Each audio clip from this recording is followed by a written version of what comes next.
Warwick Goble was born in 1862 in North London, and although little of any substance is recorded about his life, it is known that he studied at the Westminster School of Art and simultaneously worked at a printing company specialising in chromolithography.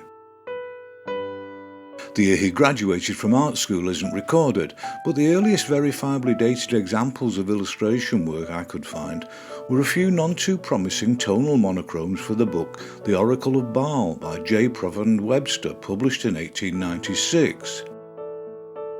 By this time Goble was already 34 years old, and what he'd been doing in the intervening years is anyone's guess. It's possible he had earlier been trying to make a living as a painter, and I did find a few examples of work created as art which may or may not have been produced at this time, but none of them are dated, so that might just be pure speculation on my part. But he was also producing magazine illustrations for serialised fiction published in various popular magazines, and it was in Pearson's magazine in 1897 that his illustrations for H.G. Wells's seminal science fiction novel The War of the Worlds first appeared. The same images were also reused when the book was published not much later, making him the first ever to take on this science fiction classic. The illustrations were printed rather poorly in halftone in the magazine and the subsequent book, and although a valiant attempt at evoking the nightmarish drama of the narrative, the author was apparently far from happy with Goble's visualisation of his story, and frequently said so in public. I confess I've never read this book, so it's quite possible Goble took some liberties with the narrative, but aside from the print quality and some fairly clumsy figure work, it doesn't seem to merit such condemnation to me. He continued to create more halftones for other magazines and books, most of which were considerably more mundane in their content, such as the 1899 publication of a rather drab and inconsequential edition of The Grim House, by the writer known rather oddly as Mrs. Molesworth. But How Will the World End was a wildly speculative pseudo-scientific magazine piece by Herbert Fife, published in 1900. And Goble supplied a handful of suitably histrionic images of various foretold disasters to accompany the outlandish predictions. In the same year, the adventure story Young Peggy McQueen, written by Gordon Stables, was published, and this was the first time Goble's work appeared in colour, featuring more conspicuously unconvincing figures which barely even hinted at what he would later be capable of. But otherwise it was grayscale magazine illustration which continued to be his primary printed outcome during the early years of the 20th century. Goble's second venture into colour, Alexander van Millingen's travel book Constantinople, was a far more successful outcome than his first. It was published in 1906 with better print quality than seen previously, and Goble's many well-observed and recorded illustrations of life in this ancient Middle Eastern city ranged from the panoramic through to more personal close-quarter renditions.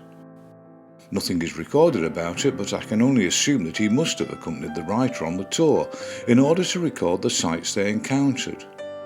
And his obvious use of real humans as his models led to far more plausible figure work than he had shown himself to be capable of to date. The book was a popular success, and it served to enhance Goble's reputation for watercolour illustration accordingly. And it led to a commission to produce admittedly less exotic but nevertheless evocative scenic images for Francis A. Gaskett's The Greater Abbeys of England in 1908. It was still unfortunately a case of having to make the best of a fairly bad job with regards to the print quality of the period, and it would be a few more years before significant improvements would impact beneficially on his work and that of his contemporaries. But this would always be a book of only peripheral interest for most, and however skillfully handled, the illustrations were unlikely to cause anything more than a ripple of interest in the world of publishing. He followed this commission a year later with a return to fiction in the book Irish Ways, written by Jane Barlow, and most tellingly he now combined his colour wash technique with a fine descriptive line rendered in pen and ink, which greatly helped the definition of the illustrations he produced, and he would continue to apply this stylistic blend with great success on future projects. I have absolutely no proof for this assertion, but it seems highly likely to me at least that from this point onwards he was drawing from life to achieve far greater authenticity in his human characters. It was with Charles Kingsley's The Water Babies, also published in 1909, that Goble really came into his own as an illustrator of children's books, working exclusively in colour with this same technique. Kingsley's decidedly strange children's underwater fantasy featuring naked young characters in a way that would be unthinkable in contemporary publishing gave him the opportunity to explore and harness his visual imagination, and with considerably more appeal than had been evident in his earlier work. Goble more than rose to the challenge of Kingsley's narrative, using an agreeably subdued colour palette and the inclusion of some memorably fanciful and frequently grotesque aquatic creatures in a series of wide-ranging and particularly well-balanced compositions. Unsurprisingly, it proved to be his greatest popular success to date, and it elevated his status in this arena considerably. The success of this book led to him being offered a position as the resident gift book illustrator for the publishers Macmillan, and in this capacity other books came hot on the heels of The Water Babies. Grace James's collection Green Willow and Other Japanese Fairy Tales was the next to be published in 1910. And it showed clearly that however uninspiring his earlier magazine output had been, Goble was by now clearly in his element, both in terms of the fantasy nature of his subjects and his particularly adept blend of fine line and watercolour wash. And he created a large number of delicately executed and well-composed fantasy images with a pronounced oriental flavour, making this another impressive volume to be treasured by those who could afford it. As I suggested previously, his work was unrecognisable from his earlier unconvincing attempts, and where he was finding reference for credible Japanese scenery, costumes and props I have no idea. But whether he was browsing the work of Hokusai and others, or heading off to the London museums to make sketches, it was undoubtedly well worth the effort, and also paid off in the highly believable and immensely decorative results. A year later, in 1911, and now manifestly entering a particularly productive stage of his career, Goble tackled the Pentamerone, a collection of Italian tales written by Giambattista Basile in the 1630s, which is widely recognised as the first ever such collection of fantasies, and which was widely used as the basis for stories later attributed to the Brothers Grimm and Charles Perrault amongst others. The illustrations he produced all evoke plausible medieval European scenery and costume, with the same attention to detail as he had brought to bear on the previous Japanese-themed images. And they constituted another aesthetically pleasing collection of narrative illustrations which illuminated the text with considerable engagement and visual eloquence. One of several aspects of Goble's commonly used visual devices evident in this book in particular was the placing of his figures quite small within the overall composition. On occasion he would also produce closer quarter character-based images and leave out backgrounds altogether. But there were many more which featured spectacularly well visualised backgrounds which artfully combined reality with more fantastic magical elements. And whether they were created in portrait or landscape format, he seemed to have an unerring instinct for composition.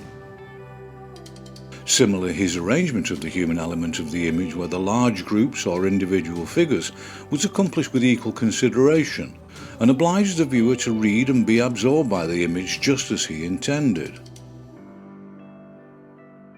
1912 saw yet another gift book for Macmillan in the form of the modern reader's Chaucer. Naturally enough, it was the Canterbury Tales, the best known of his works, which dominated the written and visual content of the book. And the images he created for the various tales told by the pilgrims were quite diverse in their subject matter and even physical location.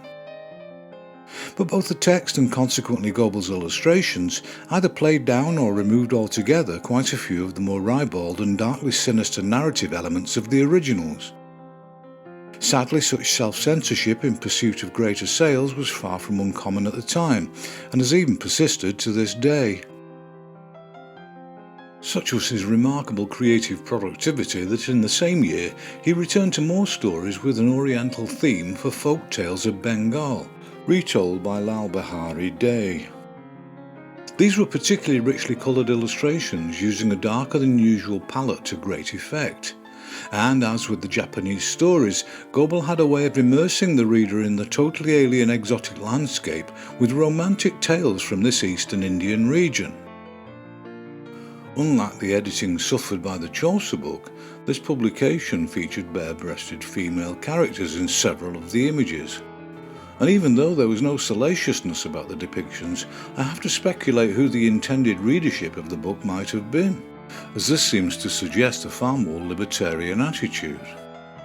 As was now expected from the standards he set in all his work, the research into costume, architecture, and the natural environment was extremely thorough, and the results were suitably credible and evocative of the Indian subcontinent. For the British at this time, this would have been a particularly fascinating book due to the country's permanent presence in the country as part of and possibly the most important region of the empire. It's fairly safe to assume he would not have been paid to travel to the source of these stories to conduct visual research, and it seems most likely that British museums and photographic records would have been his primary sources for reference. In 1913 he produced yet more fantasy watercolours for The Fairy Book by Dinah Craik, which revisited many of the tales written by Charles Perrault, the Grimms and Hans Andersen. And in each case Goble created just one full-page colour image of a moment from each of the given narratives. This was a particularly romantic collection, and a certain air of melancholy seemed to pervade the images, which despite the rather formal posing of the characters, were yet another clear demonstration of the complete authority of his technique and creative imagination. It was certainly a conspicuous aspect of his approach that he generally avoided more rousing dramatic imagery in the bulk of his output, and tended to infuse his images with a beatific daintiness which perhaps kept him at something of a disadvantage when it came to the grotesqueries and violence present in much of the works of the Brothers Grimm, for example. Like all the books he was now illustrating, it was another considerable success in what was a very crowded market, as illustrator after illustrator climbed aboard the gift book bandwagon. But it seems that with this book his relationship with Macmillan came to an end for unrecorded reasons, and Goble's work was subsequently published by a variety of their rivals in the city. The first of these was D. A. Mackenzie's Indian Myth and Legend, and although it naturally enough contained visual echoes of the earlier Bengali book, it was, if anything, a more fanciful and again richly coloured and detailed collection of images portraying Hindu gods and mortals in any number of emotionally charged moments. Like much of his colour work, they could be viewed and examined for a long time before the reader would be ready to move on to the next. In 1914 the First World War began, and although at the age of 52 he was much too old to fight, Goble worked in the drawing office of Woolwich Arsenal and also served with the Red Cross in France. Following the end of the war, the gift book began to fall out of favour, but nevertheless Dora Owen's The Book of Fairy Poetry was published in 1920. For this book, Goble created quite a large number of smaller black and white pen drawings, which were competent enough but completely overshadowed by the full-page colour images, of which there were many. This was one of Goble's most visually varied commissions, due to the book being made up of verses from all manner of sources from various countries and times, giving him the opportunity to create a wide range of scenarios, and whatever the prevailing atmosphere and subject, they were all executed with visual and narrative consideration and authority. But despite the manifest qualities and inherent charm of Goble's work on this book, no more of a similar kind would follow, and its publication effectively signalled what would be the beginning of the end of his career as an illustrator. It's recorded that in the middle of the decade he provided some illustrations for Robert Louis Stevenson's Treasure Island and Kidnapped, but all I could find to show was a solitary image from Kidnapped, despite my extensive searches. His last published book was Eleanor Whitney Field's Todd of the Fens in 1928, with some colour and monochrome pen drawings some distance from his earlier sensitivity. By this point he was 66 years old, and although officially he retired, he did create a handful of scenic posters promoting rail travel to various British destinations in 1930. And again, I have no proof of it, but I suspect he probably also carried on painting into later life. And Warwick Goble died in his Surrey home at the age of 81 in 1943. I don't think many viewers will argue with my assertion that Warwick Goble didn't really find his true talent or purpose until he started working on children's fantasy with 1909's The Water Babies. And by that point he was already 47 years old. And despite the admittedly incomplete nature of this tribute, I was very pleased to find an abundance of images of his earlier work, some of which I'm using to conclude this tribute to his neglected output.